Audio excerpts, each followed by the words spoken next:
Hey everybody, welcome back to the channel. If you're new here, welcome to the channel. This is Coach Dave, and I'm going to jump right into my 1 through probably 3-part or 4-part series I wanted to do, all about my very, very dismissive, avoidant attachment style ex who leaned heavily narcissistic personality traits and disorder.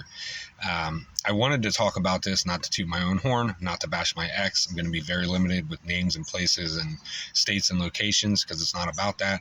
I just wanted to go through my story so that you could see firsthand what it's like to be with somebody like this and what it's like to go through these things, these thoughts, these feelings, these emotions, these conversations or lack thereof, all the steps, everything that was there, the trials and tribulations, the communication and lack thereof, and the effort and lack thereof. And I also want to do this for people that have been through it so that you can kind of get some clarity, because you know your ex is not going to give you any or give you any answers. So you know that you weren't the only one who went through this.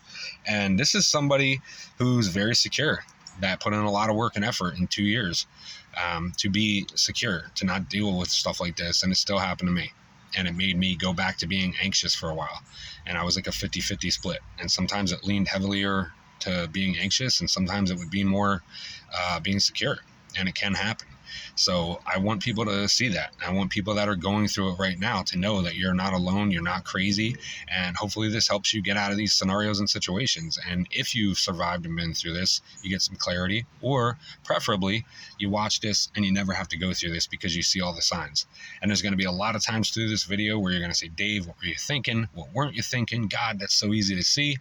And we all do that, right? You know, we watch a movie, we read a book, we see something on TV, and it seems so blatantly obvious to us that we can see what's about to happen, and we would have chose this or that. But in the moment, in the thick of it, when you're in love and you got the blinders on and you're just not thinking straight because all these other things are going on, it's a lot harder and it's easier said than done. So we're all human, we all make mistakes, and hey, even me, this is why I made this channel, to give this real direct point of view life experience that I've been through.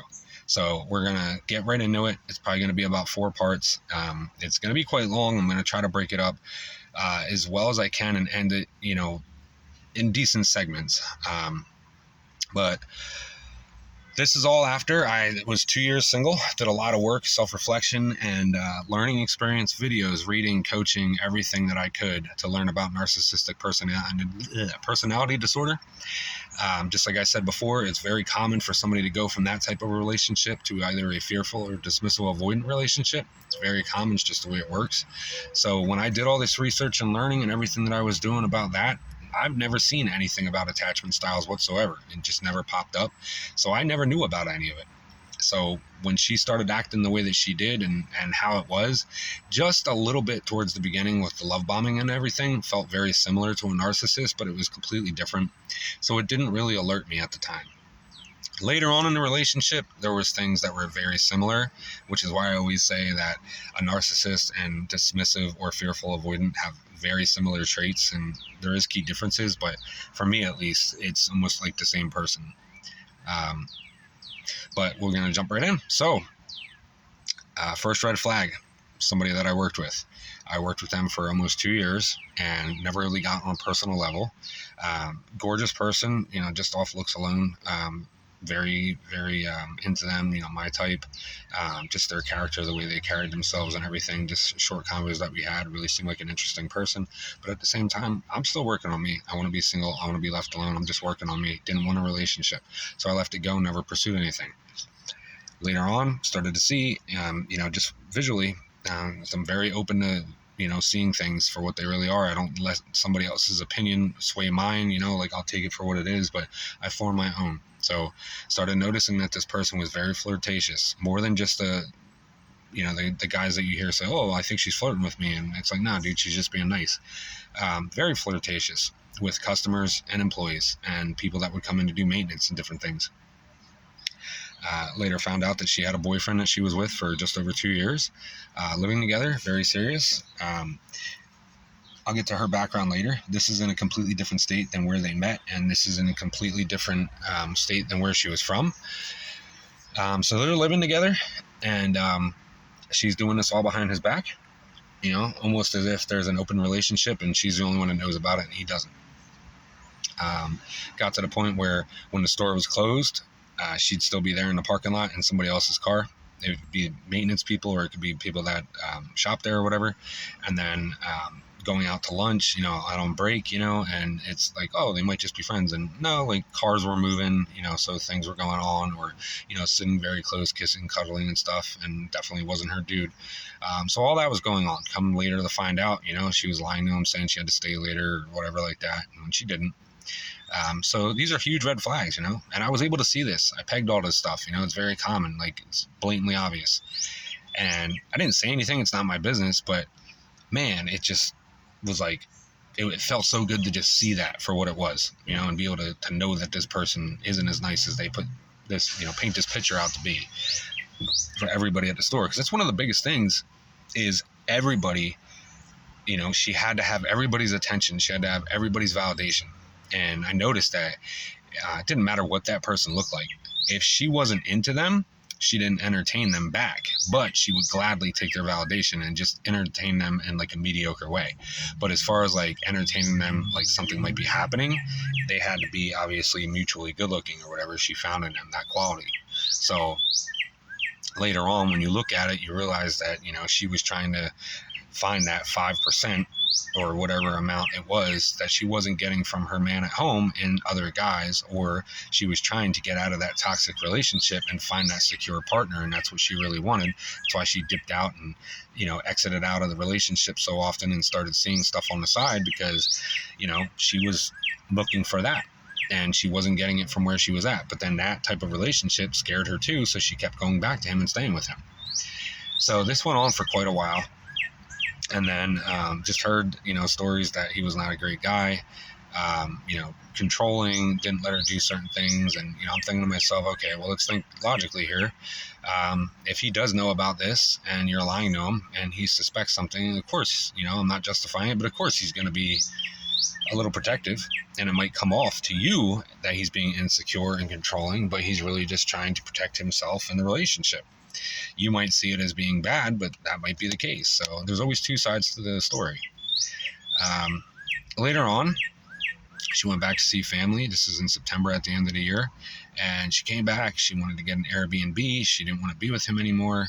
She didn't want to move back home. She loved where she worked. She loved the people she worked with, yada, yada. So apparently she left him. That's what she told everybody in the store that would listen. And she was going to just be working on herself. And everybody was so happy about it. It was about a month later, she gives me her number one day and then just tells me she wants to talk to me.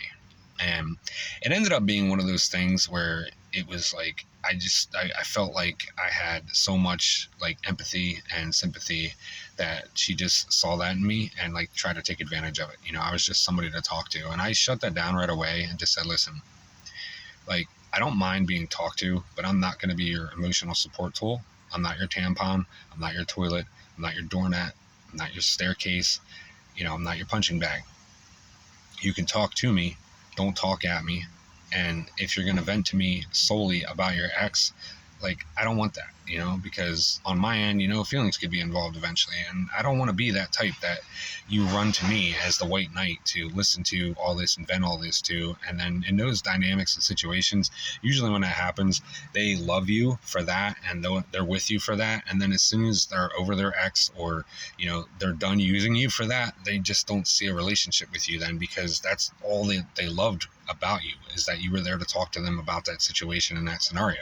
So typically what happens is they end up leaving. So I didn't want to have that happen. So we would sporadically talk here and there about these things and, texting a little bit and this and that. And, I try to stay off the phone. I don't like just texting nonstop or talking on the phone. And it's not that I'm one of those people that's just like not involved with that, but the phone to me is like a quick message or, to set dates. I'd rather talk in person. That's more my speed. So we would do that sometimes after work for, half hour here and there, 45 minutes here and there. Never really did anything else. And then eventually, or 4 weeks after she left him, still way too soon for her to be dating, especially she's been, 2 years with this guy. She wanted to go on a hike with me. So I'm like, all right, cool. Whatever. Not a date or anything, just going on a hike. I love nature. I like going out and doing that. Had that similarity in common. And we meet at a place. We hiked for about 3 hours, right? We get back down. It's about 40 feet till you park benches and trees till you get to the cars. We're sitting there talking for like 20 minutes, and out of the corner of my eye, I see this guy beeline through the trees on the path and starts heading towards us. And I didn't think nothing of it because the path goes right by us. I no longer turn my head and look back, and this guy's right here, toe to toe with her, and he just starts screaming, "What the F is this? Who the F is this?" I look at her, I look at him. He looks at her, he looks at me. And I just looked at her again. She immediately just went, "Oh God," and just dropped her head, closed her eyes. Like it was going to disappear. And this is clear case dismissive avoidant, not wanting to be accountable for anything, just thinking that it's just going to magically disappear, right? Now, I didn't know this at the time that this is how she was, but she just shut down. So I'm thinking, all right, clearly something's wrong. I get what's going on. This is your ex or the guy that you're still with, and you BS'd me. So I immediately stood up, tried to get out. "Hey, dude, like, you need to talk to her in a calm way. Don't come at me. I've been in your situation and shoes. I understand you're going to be mad at me." Didn't even get a chance to get all that out before he started yelling to me that he's going to kick my butt and, all these other profanities. So he starts swinging. I'm dodging. I'm moving. I was a wrestler. I'm not tooting my own horn. He kept trying to take me to the ground. He couldn't. I just kept getting him in a hold and letting him go. I'm not trying to fight the guy. Like I said, I've been in this situation. I understand what he's going through, and he's taking it out on the wrong person. He's not thinking right. I'm not telling him to go try to fight her, but I'm not going to start bashing this guy for something that she did and put us both in this situation. She's still standing over there with her head down, just completely thinking it's just going to go away. If she stands still enough, we won't notice she's there.